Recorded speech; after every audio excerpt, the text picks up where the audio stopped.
Hello দর্শক, আসসালামু আলাইকুম। Welcome back to my channel. চলে এলাম আর একটা নতুন রেসিপি নিয়ে। আমার আজকের রেসিপি হচ্ছে দোকানের মতো চিজ। আমরা দোকান থেকে অনেক দাম দিয়ে এই চিজটা কিনে থাকি, অথচ বাসায় কিন্তু কম খরচে কম সময়ে এই চিজটা আপনারা তৈরি করে নিতে পারেন। পিৎজা, বার্গার, যে কোনো কিছুর সাথে আপনারা চিজটা ইউজ করতে পারেন, কিন্তু ব্রেডের সাথে এই চিজটা খেতে পারেন। খেতে কিন্তু ভীষণ মজা হয় আর ফ্রেশ, যেহেতু বাসায় আমরা তৈরি করতেছি। তো চলুন দেখে নেওয়া যাক এই মোজারেলা চিজ তৈরি করতে আমার কি কি উপকরণ লাগছে। মোজারেলা চিজ তৈরি করার জন্য আমি চুলায় একটা প্যান বসিয়ে দিয়েছি, তার উপরে একটা ছাঁকনি দিয়েছি। আমি এখন দুধটা ছেঁকে নিব। এটা অরিজিনাল গরুর দুধ। আমি আজকে 1 কেজি দুধের মোজারেলা চিজ তৈরি করব। তো দুধটা ছেঁকে নেওয়াই ভালো। তো ছেঁকে নেওয়া হয়ে গিয়েছে। তো ছাঁকনিটা সরিয়ে দিয়েছি, চুলাটা এখন আমি জ্বালিয়ে দিচ্ছি।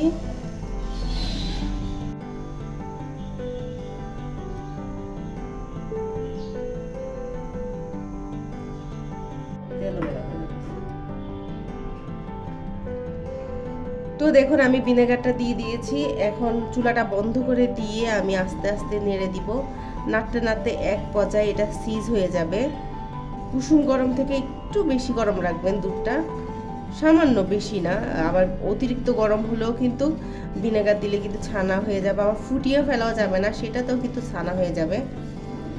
তো এরপরে আমরা ভিনেগারটা দেওয়ার পরে এখন নেড়ে নেড়ে আস্তে আস্তে চিজগুলো আলাদা করে নিব দুধ থেকে।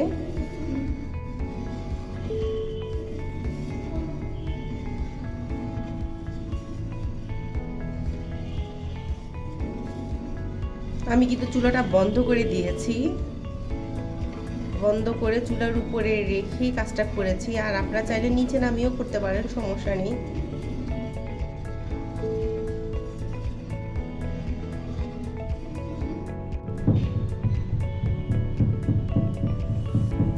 দেখুন চিজগুলো একেবারে আলাদা হয়ে যাচ্ছে।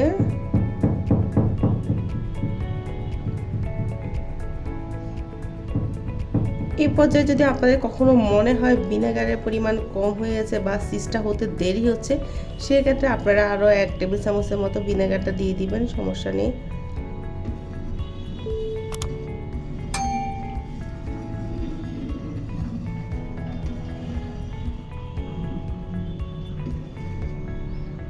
সব চিজগুলোকে আমি এক সাইডে নিয়ে যাচ্ছি।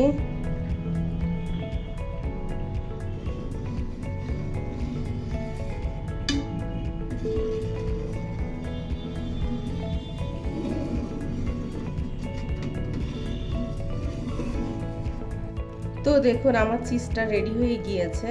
তো আমি এই চিজটা উঠিয়ে একটা বাটিতে নিয়ে নিচ্ছি। তো দেখুন আমি একটা ছাঁকনির সাহায্যে এখন চিজটাকে তুলে, খুব সাবধানে তুলে নিতে হবে, তুলে একটা বাটিতে নিয়ে নিচ্ছি। বাটিতে নিয়ে নিলাম।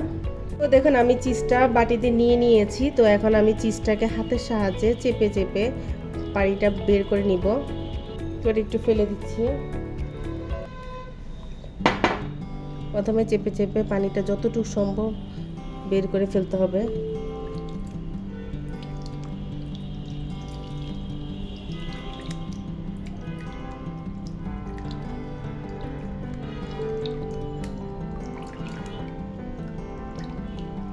যেন হাতের সাহায্যে চেপে চেপে পানিটা আমি বের করেছি, সম্পূর্ণ পানিটাই বের করে নিতে হবে।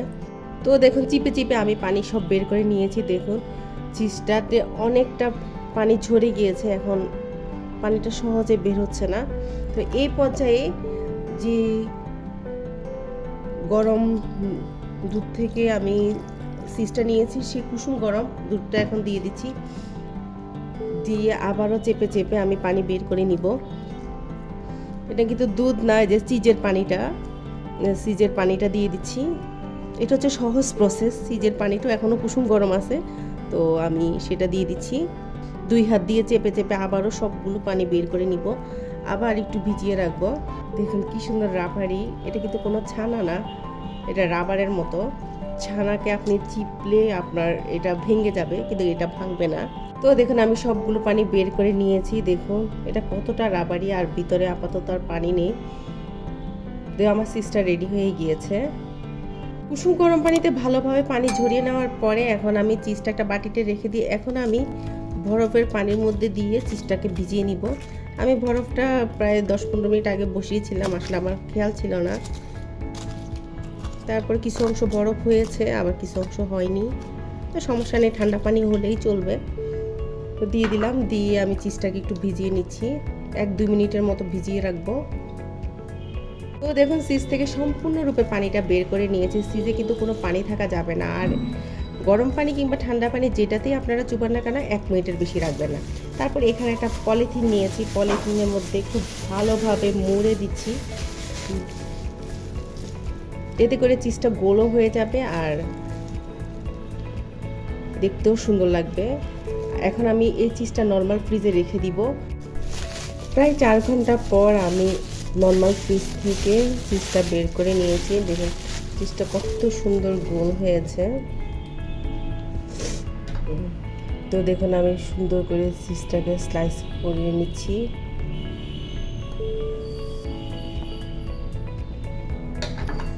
দেখুন খুব সুন্দরভাবে চিজটা স্লাইস হয়ে গিয়েছে। তো আমি একটা গ্রেটারের সাহায্যে প্রথমে গ্রেট করে নিচ্ছি। তো এখানে আমি একটা গ্রেটার নিয়েছি, গ্রেটারের সাহায্যে দেখুন আমি চিজটা গ্রেট করে নিচ্ছি।